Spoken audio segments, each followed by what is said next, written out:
Bam! Mr. Tarrou. In this lesson, we are going to learn how to find arc length, except it's over here, arc length. Only not just arc length around a circle. We already know how to do that. It's 2 pi r times theta over 2 pi, or theta over 360 if you're doing degrees. No, we are going to be able to find arc length on a portion of any smooth curve. And what we'll be doing in this lesson is I'm going to first do a derivation of the formula, allow you to see where this integration expression or formula comes from that we're going to be using in the probably 3 examples that we'll have in this video. So here we have a portion of a smooth curve, and it's continuous and no sharp bends. We have a point labeled as x sub 1, y sub 1, and another one as x sub 2, y sub 2.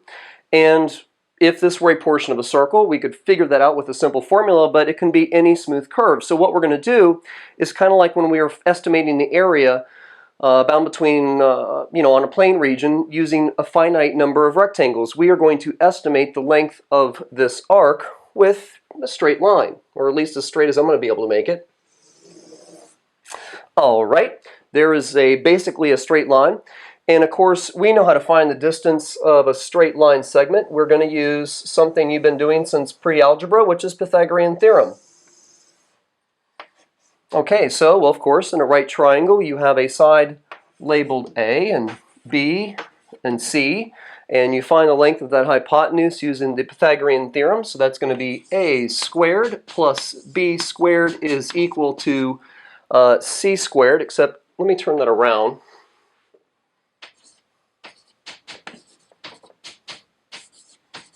All right, now this distance of A is, this horizontal distance is the result of doing x sub 2 minus x sub 1. And the distance of B, of course, is y2 minus y1. So C squared can be rewritten as C squared is equal to x sub 2 minus x sub 1 squared plus y2 minus y1 squared. I hope this is looking familiar. I'm just sort of right now deriving or showing you the relationship between Pythagorean theorem and distance formula, right? So C is going to be equal to the square root of x sub 2 minus x sub 1 squared plus y2 minus y1 squared. All right, fine. That's not too big of a deal. Now, of course, we have a fancy calculus notation for describing, an amount of change. And of course, if we have a horizontal amount of change and a vertical amount of change, we can relabel that as delta x and delta y. So now our distance formula is starting to look like C is equal to the square root of x sub, well, let's just call it delta x, excuse me,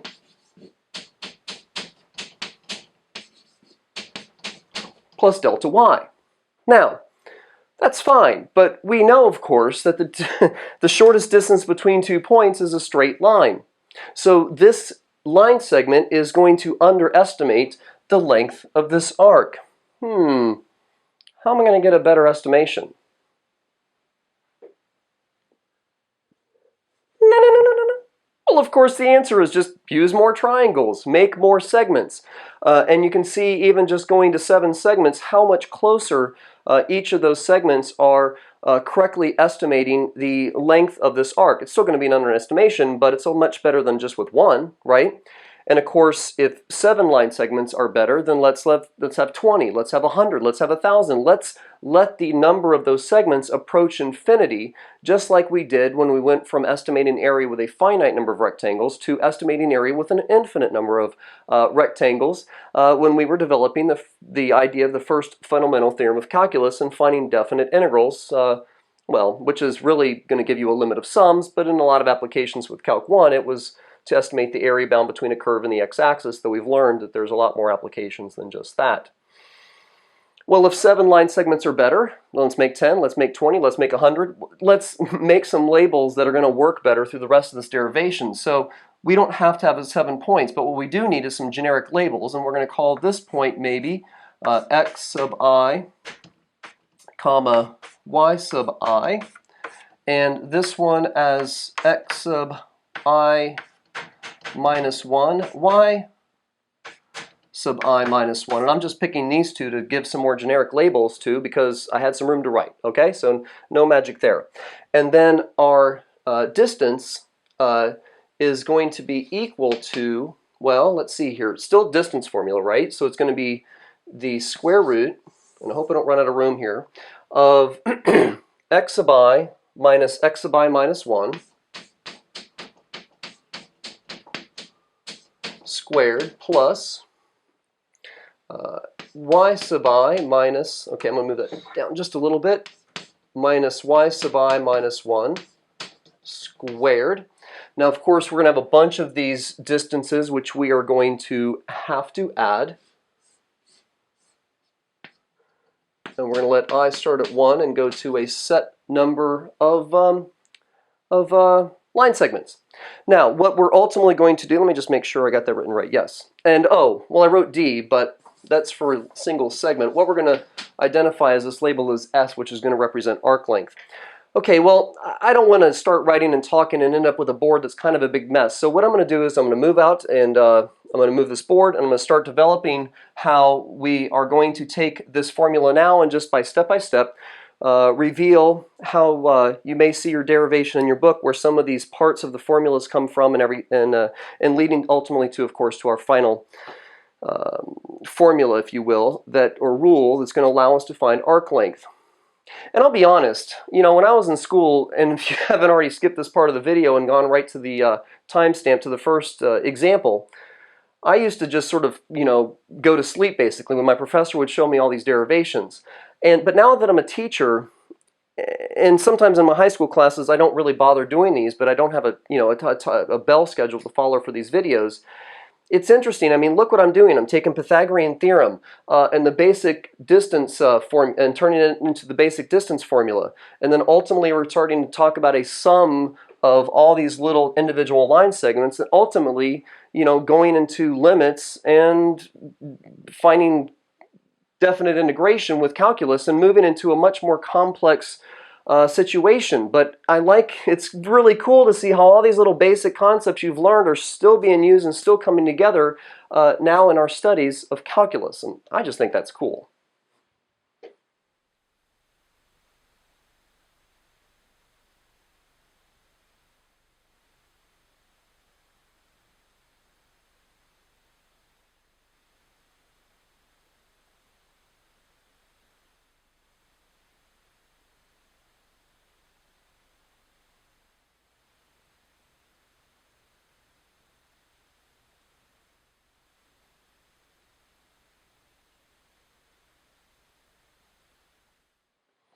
Alrighty then, so let's go through what we just saw in this derivation. I moved the distance formula over, I changed our notation of x sub I minus x sub I minus 1 and y sub I minus y sub I minus 1 into just simply delta x sub I and delta y sub I. Certainly a whole heck of a lot easier to say. And our subscripts of I and I minus 1 are simply saying I have an arbitrary point and then there's an arbitrary point just to the left that I'm using to find this distance with. Then, since, again, we need to get from this line into, well, basically an integration formula, right? Which means we need to integrate with respect to either x or y. So since we need to develop an integration formula with respect to x or y, we need to develop a common factor in the second line that we're looking at of either delta x or delta y. And we took the delta y and in place put delta y sub I over delta x sub I times delta x sub I. And that'll do a couple of things. I'm going to be able to factor out, I'm going to have to square these two factors, and then that's going to give me a common factor of delta x sub I squared, which then I can factor out of these two terms and then square root out.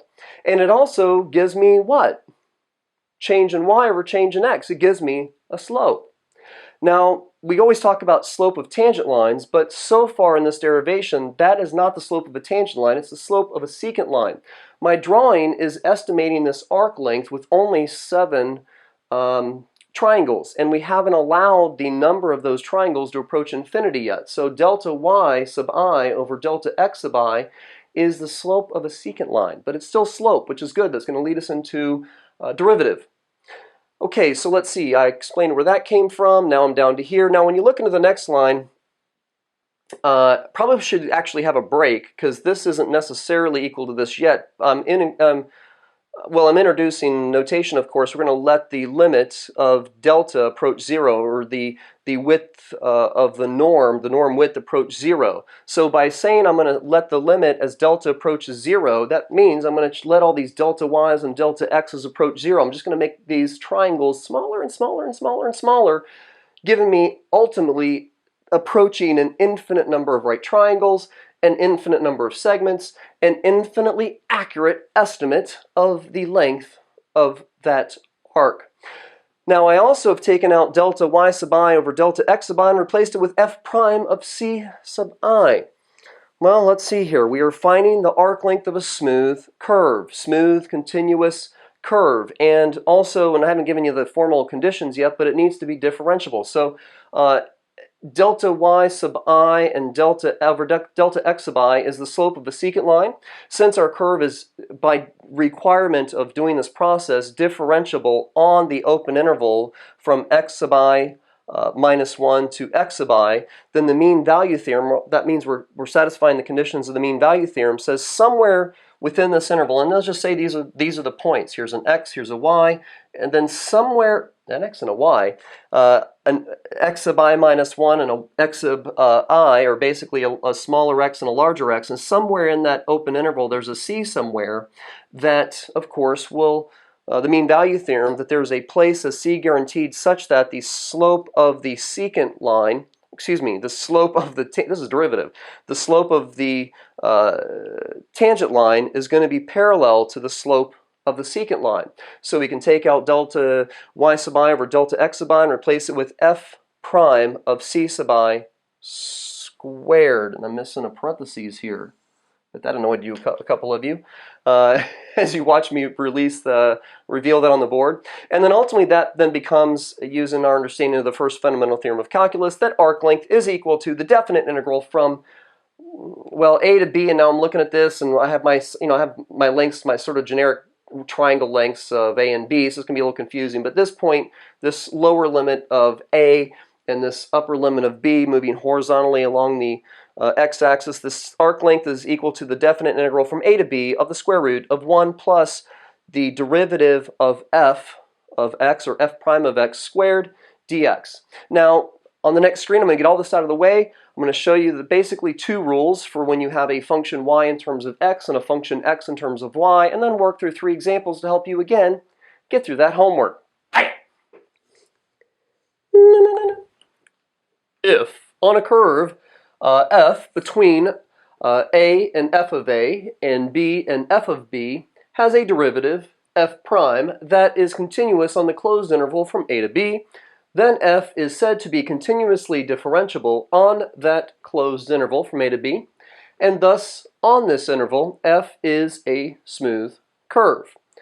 Okay, so what that's going to look like as far as setting up our integrals, the definition of arc length says, let the function y equals f of x represent a smooth curve on the interval from that closed interval from a to b.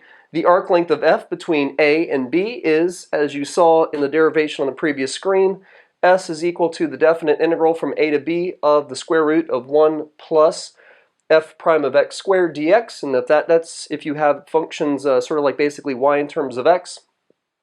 If the y is the independent variable and it's x in terms of y, then it's going to be s arc length is equal to the definite integral from c to d of the square root of 1 plus g prime of y squared dy. Now, at this point in our text, we have not been taught some of the more advanced integration techniques that are coming. So really the problems in this section are set up for most of, well, there's 2 sections in the homework. One will be, where you have to do this, set up these integrals and evaluate them by hand, and then there's a whole other section where you are basically given calculator problems because we don't have the techniques required to figure many of these definite integrals out. Many definite integrals you set up to find arc length will be difficult or impossible to solve with our basic techniques. Until we learn more advanced techniques of integration, you will need to use the numerical integration commands in your calculator. So I started off in the previous screen saying that we were going to have 3 examples, but you might notice from the lighting behind the window that this video is being recorded over multiple days. And anyway, now we're up to 5 examples. I like to put them all in the same lesson so that, you know, one-stop shopping here to get you through your entire homework assignment. If you want to look down in the description of the video, I have all the timestamps for these 5 examples coming up, and the first one is right now. Find the arc length of the graph of the function y is equal to 1/3 times x squared plus 2 raised to the 3/2 power over the interval of 0 to 5, a closed interval from 0 to 5. And we have the point here at 0, not that we necessarily have to have this, I'm just drawing you a picture of 0 of 0.94. And at 5, this function's value is all the way up there at 46.765. So we should be looking for, you know, a distance of somewhere in the 40s maybe. Depends on how much that bend is. Okay, so as I look at my formula for arc length, this s is equal to the definite integral from a to b of 1 plus f prime of x. Okay, so we need to know what the derivative of f is. So we take out our I'm not going to take it out, we'll just bring it over here. We got y, so then y prime is going to be equal to, just following the chain rule and the power rule here, 3/2 bring it down, so we have 1/3 times 3 over 2 times x squared plus 2, and we're going to decrease that by 1, and it's going to give us an exponent, of course, of 1/2, and then we're going to multiply by the derivative of the inside function, which is going to be, of course, 2x. And our 3's are going to cancel out, our 2's are going to cancel out, and so we have, well, we have some dogs barking. All right. So, getting back to this, we've got all this is canceled out except for the x. So we have y prime is equal to x times the square root of, well, and the square root's coming from the power of 1/2, x squared plus 2. And let me just, since I had a little break there, I'll make sure I'm not saying something silly. Okay, now this is y prime, but instead of taking this now and plugging it into our expression to find arc length, we see inside the radical we have 1 plus f prime squared. So I'd save a little bit of writing if I, at this point, start to pay attention to what, you know, the entire expression that's in that radical. And so what I'm going to do is I'm going to kind of put bubbles around my examples. And when I do that, I'm trying to say, hey, okay, I'm done with finding the derivative. Now let's figure out what 1 f prime of x squared is. That's going to be 1 plus x times the square root of x squared plus 2. And I see that I've made my cloud here, or bubble, or whatever you want to call this, too small. So we're going to square that. Okay, well, of course, we're going to have 1 plus x squared is, of course, x squared, and the square roots are going to cancel out, so we have x squared plus 2. Distributing the x through, we have, or the x squared through, we have x squared, or excuse me, x squared times x squared is x to the 4th, plus 2x squared plus 1. Now again, these in this all but one of the examples in this video are going to be set up to, you know, work through this process, you know, neatly, because we haven't talked about those more advanced integrating techniques yet. So there's going to be a lot of situations where you're going to get something like, you know, some kind of binomial or something that comes out to be a perfect square, and indeed that's what this is. We have a leading coefficient of 1, we have a power of 4 and a power of 2, and of course that's reducing by 1/2, and factors of 1 that add up to be 2, or just, you don't have a choice, it's just 1 and 1. So this factors to be x squared plus 1 squared. And so now once we found the derivative, we found out what 1 plus f prime of x squared is. It comes out to be x squared plus 1 squared. Now we're going to go ahead and take this and plug it into our integral, our definite integral, to find our arc length. So we're going to have our definite integral from 0 to 5 of the square root of x squared plus 1 squared dx. And now at this point, just because I'm doing so many examples, let me step off and just reveal this problem one step at a time and maybe pause the video and make sure that you have it done correctly first.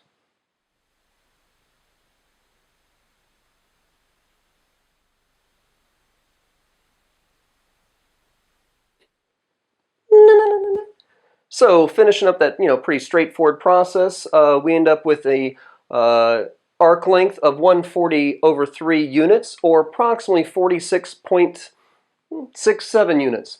And that seems reasonable, right? Because we had a y value of less than 1 and a y value that was just less than 47, and of course that's not a straight line. It's an arc, it's a curve, so that seemed like a reasonable length for the situation that we had. Let's get on to the second example.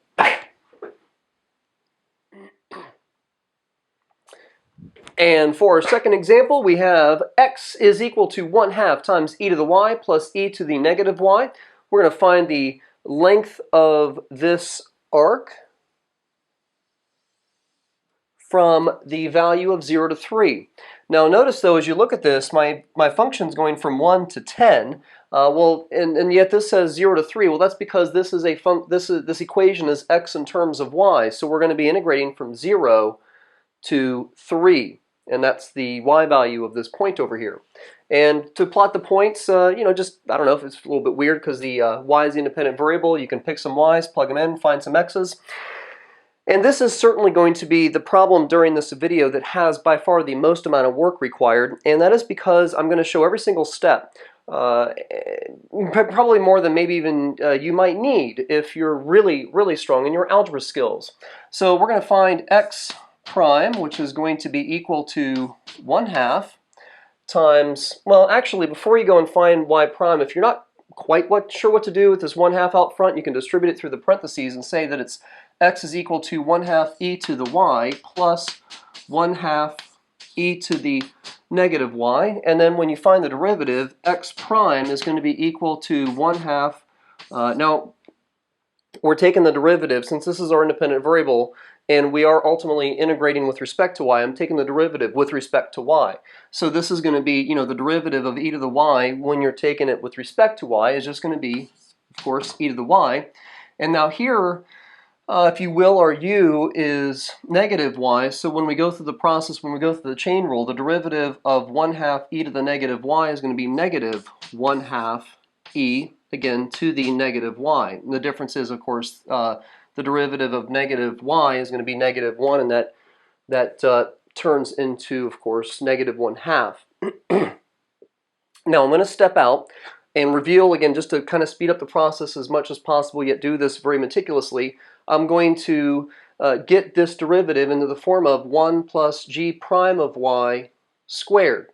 So I'm going to, well, instead of explaining what I'm going to do, let's reveal the steps first and then explain what I did.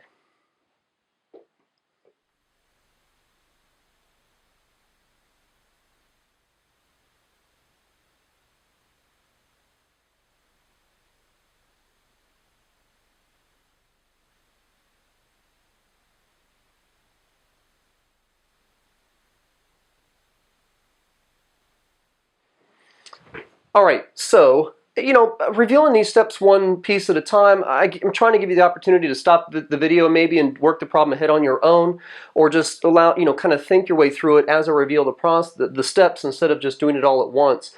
And I hope that's helping.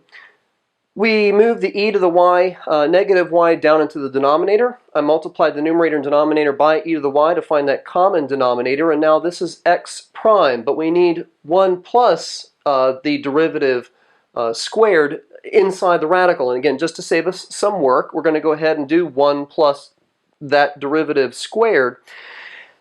Now in my textbook and some other videos that I saw, the professor or the doctor was, the teacher was saying, well, you should recognize this pattern and just sort of ultimately know that it's leading into this direction. Well, in my high school, I teach everything from liberal arts to geometry to algebra 2 to pre-calculus up to calculus.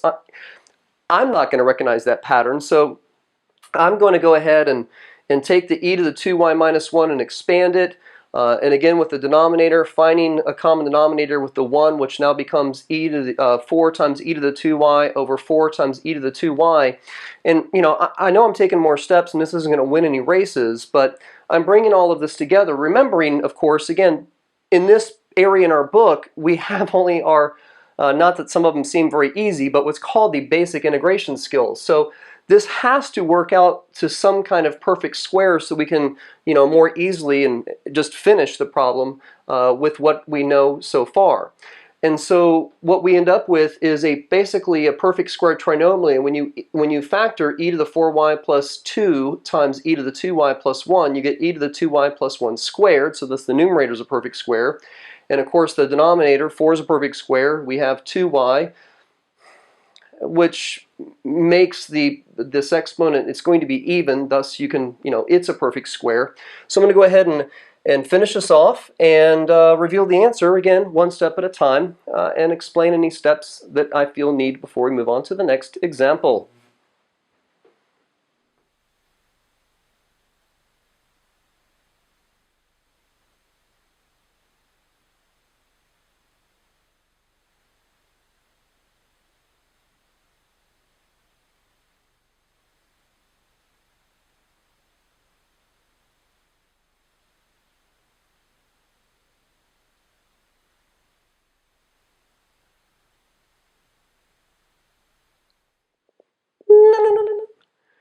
So we square rooted the numerator and denominator. I pulled these apart into two separate fractions, and of course when you're dividing like bases you subtract the exponents, and 2y minus y is equal to 1y.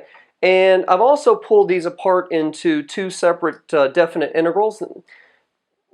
Feel free to do that or not with your work. It's just that I know that we have e to the y and e to the negative y, and I want to make it painfully obvious and clear that with this exponent of negative y, then we have a u of negative y, and our du needs to be negative 1. So to introduce a negative 1 in front of e, and we're going to balance that out by having another multiplication or division of negative 1 out front and making that 1/2 negative. I'm sort of setting up the chain rule in that second term as opposed to just kind of going into a u substitution and then having to change my lower and upper boundaries or whatnot. So there's my u prime, or my du. And then integrating, we get 1/2 times the definite, or 1/2 times e to the y, because the definite, or the integral of e to the y is e to the y. And of course that's a lower limit of 0 and 3. And now that we have our chain rule set up with negative 1/2 times a definite integral from 0 to 3 of negative ey to the negative y dy, we have minus 1/2 times e to the negative y, and then we have to apply again that lower and upper limit of 0 and 3, and our answer comes out to be approximately 10.0179. Let's get on to our third example. Bam! Find the length of the arc created by the curve y is equal to natural log of x plus 1 on the closed interval of x of 1, 2, 6. And we got the graph drawn, and this is the arc that we're looking for, and closed dots for the closed interval. Okay, so that means that we need to know what y prime is. Well, y prime is equal to, or the derivative of y, well, the derivative of the natural log of x is 1 over x, and of course, derivative of constant is equal to 0. Now we're looking to fill in s is equal to the definite integral from a to b of the square root of 1 plus f prime of x squared dx, because we do have a function y in terms of x. So now that I have my y set up, let's get that worked out. So that is going to be, let's see here, something like this, and we're going to have the 1 plus 1 over x squared. Again, setting up this expression to put into the radical. That is going to be 1 plus 1 over x squared. And we get, ultimately, after finding common denominators, x squared plus 1 over x squared. All right, now putting that into our integral here, we've got arc length is going to be equal to the definite integral from 1 to 6 of the square root, and again 1 plus f prime of x squared is right here. It is x squared plus 1 over x squared dx. Now, the denominator is a perfect square. It's x squared. And we're going to go ahead and pull that out. But remember, the square root of x squared is the absolute value of x. So this becomes the definite integral from 1 to 6 of the absolute value of x times the square root of x squared plus 1 dx. Well, no. I said the denominator was a perfect square and then pulled it out and didn't leave it in the denominator. So making a correction, and you're also getting a sneak preview of what the next video is going to be about, because I didn't want to erase all this just to shoot the whole that scene over again. When you do a u substitution, you're going to see that du is equal to 2x dx, and that is not matching up what we have here of 1 over the absolute value of x. So you're going to want to use your calculator to approximate the value of this definite integral, and we're going to go to the use of a TI Nspire, show you how to do this with on the graphing page and on the calculator page, and then get back to our last two examples of this video. With our TI Nspire set up and the function y is equal to the square root of x squared plus 1 over x squared graph, let's evaluate that definite integral from 1 to 6. So we're going to get menu, analyze graph, go to integral, and it's asking for a lower bound. Let's go ahead and put that in as 1, so 1 enter. Upper bound, let's move that over. I can try and get as close as we can with the touchpad, but I want it exactly, so 6 and enter. And we have an approximated area of 5.38. Now I want to pull that number down, so it's saying I want to grab the integral. No, so hit tab. I want to grab the text. Let's move that down where we can see it better. Now, our answer is rounded off to the nearest hundredths place. If I want to see more values, I can select that text and do second menu and change the attributes to something bigger than 3. So I'm going to go ahead and put in 5 and hit enter, and hopefully, there we go. Now we can see, more decimal places. If I need to, for the AP exam, go out to the 4th decimal place, I can see it's approximately 5.3840. Now, my calculator, every time I do a calculation on the graph, resets to rounding off to the hundredths place, but that is how you can change the rounding one number at a time. Or we can toggle over to the calculator and do hit this button here and look for the definite integral symbol. Hit that enter. Lower limit was 1. Arrow up. The upper limit was 6. And come over to where I'm going to put in the expression, second square root. Putting in a fraction, so second division, and we're going to do x squared plus 1 over x squared dx. And honestly, if I don't care about the graph, this is going to be easier. Second enter for the approximated value, and that is approximately 5.38402, just like we got before. And that's how you do numerical integration with a TI Nspire, 2 different ways. Let's get back to the video. In our 4th example, we are going to find the arc length created by the curve natural log of secant of x from the closed interval, or on the closed interval, of negative pi over 6 to pi over 3. Okay, well, it's just another natural log function, and we just recalled that the derivative of natural log is 1 over x. So we have y prime is equal to 1 over the secant of x times the derivative of, because this isn't just natural log of x, it's natural log of secant of x. So following the chain rule, the derivative of secant of x is secant x tangent x. All right, well, of course we can see, if I put that over 1, that the secants are going to cancel out, and we get y prime is equal to the tangent of x. Okay, well, inside of our formula, or our rule for finding arc length, we need 1 plus the derivative squared again, of course. So we're going to have 1 plus the tangent squared x. Now, that previous example was the only one that we're not going to be able to do, actually do with our basic integration techniques. So here the 1 plus tangent squared, we must be able to do something with some kind of identity. Man, why did we learn all those trig identities in pre-calc and do all those trig proofs? Oh, yeah, because for stuff like this. Now, this is just a basic Pythagorean identity, but 1 plus tangent squared, x is equal to secant squared x. And then over here, when I go ahead and plug that in now, we have s is equal to the definite integral from, I was about to put a to b, from negative pi over 6 to pi over 3 of the square root of secant squared x dx. And now we have, of course, the power of 2 and the square root and cancel out. And we have the definite integral from negative pi over 6 to pi over 3 of secant of x dx. And now all we have to do is integrate. Well, the integral of secant of x dx is the natural log of the absolute value of the secant of x plus tangent x. So we have that is equal to the natural log of the absolute value of the secant of x plus tangent of x. And of course, that lower limit of negative pi over 6 and upper limit of pi over 3. So now these angles are on the unit circle, so we should be able to evaluate and simplify this with just using our knowledge of the unit circle.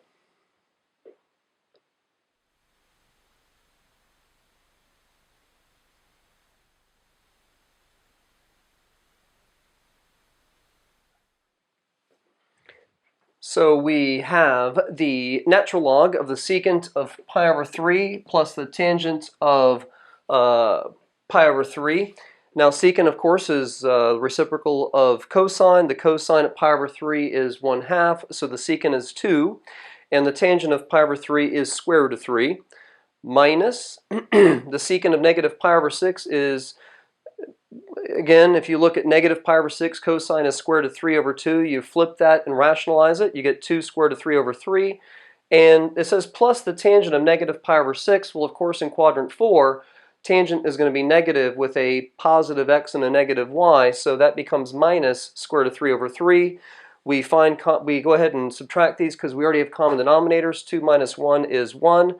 We have a fraction or a grouping over another grouping of square root of 3 over 3. We take that and we take that division and flip it up and change it to multiplication, and we get the natural log of 6 plus 3 square root of 3 over the square root of 3, which is approximately 1.8663. And by the way, of course, I use properties of logarithms, which are effectively exponents. And when do you subtract exponents? When you subtract what's effectively 2 exponents when you're dividing with like bases. So of course, the natural log of this expression minus the natural log of this expression is that subtraction is what created this division in the natural log function.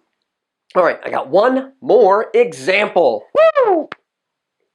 It's our last example. Find the arc length from negative 5, 12 clockwise to 12, 5 along the circle x squared plus y squared is equal to 169, which means that the radius of the circle is 13, and we're looking at a 12, 12, 5, or 5, 12, 13 triangle, so I don't make these numbers too nasty as I try and do our last example in front of the camera. Now, you might be thinking, well, arc length around a circle, we learned how to do that in geometry, but never when we were given 2 points around the circle. We had to, know the angle inside and do some kind of formula, but it was based on the angle, the central angle, generally, of that circle. So it is a little bit differently, and we could find an angle, blah, blah, blah, but we know how to do some arc length now with calculus. So let's get this y in terms of x. It's going to be y squared is equal to 169 minus x squared. Square root both sides, and we're introducing our own square root, but I'm only concerned about the top half of the circle, so I'm not going to account for the positive and negative. We're just going to have y is equal to the square root of 169 minus x squared. Okay, we need the derivative, so y prime is going to be equal to, and remembering that square roots are power of 1/2, we're going to bring the 1/2 down.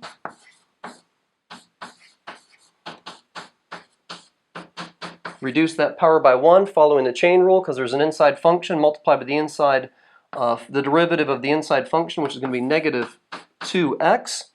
And we end up with, well, let's see here. Our 2's are going to cancel out.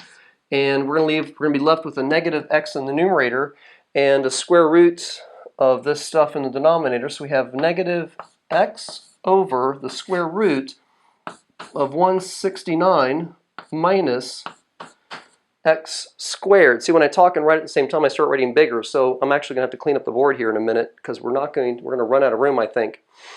Okay, so now that we know what y prime is, again, getting that expression, which I have miscopied as 1 plus f prime of x squared. I hope I didn't do that repeatedly through the video.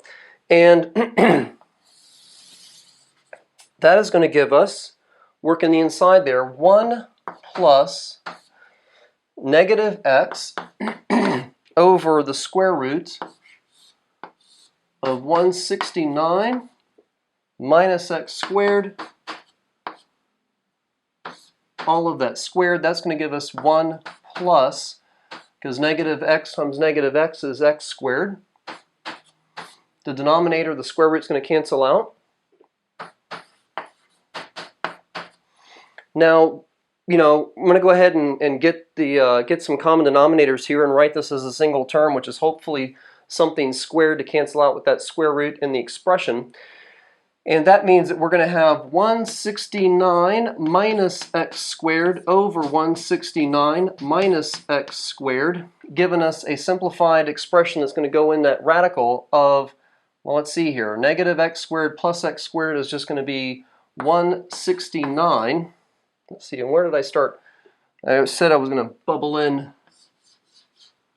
my work here as I was trying to get the inside expression simplified beforehand.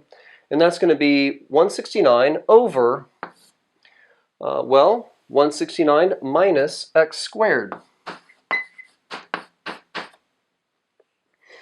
Okay, so we put that in there, and we have s is equal to the definite integral from negative 5 to 12 of the square root of 169 over 169 minus x squared dx. Now the numerator is a perfect square, so we can square root 169 and get 13.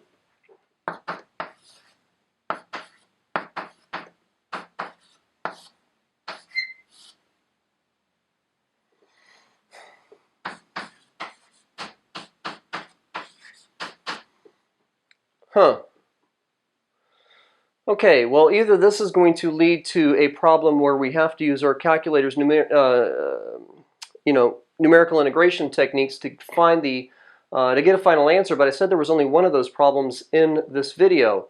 Well, let's see here. Is there anything that can help? The integral of u prime over the square root of a squared minus u squared du is equal to arc sine of x over, u over a plus c. If it was, we're doing definite integration, so there's not going to be any plus c. But yeah, so actually I am starting to recognize a rule that we have had already, haven't used it, maybe we don't use them terribly often, integrating inverse rules that lead to inverse trig functions, but that is what we are looking at. So we're going to rewrite this a little bit. I'm going to pull the 13 out front. So 13 times the definite integral from negative 5 to 12 of 1 over the square root. That's going to be 13 squared minus x squared dx. Now, of course, the derivative of x with respect to x is 1, so we are, right there. We have, and able to use our rule. We have 13 times the definite integral. We're going to, times the bracket, because we have to apply the lower and upper limits, of course, of arc sine of x over 13 with those upper and lower limits again of 12 and negative 5. So let me walk out and just make sure I can write this neatly in the amount of space left and finish this video. Well, now that I step back, you can see the benefit of me revealing with these really long problems the steps one at a time, and while I'm not talking because this is a little bit messy, but as it turns out, our arc length on the circle is approximately 20.4204 units.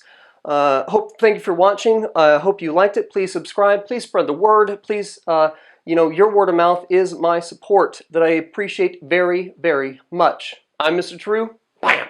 Go do your homework.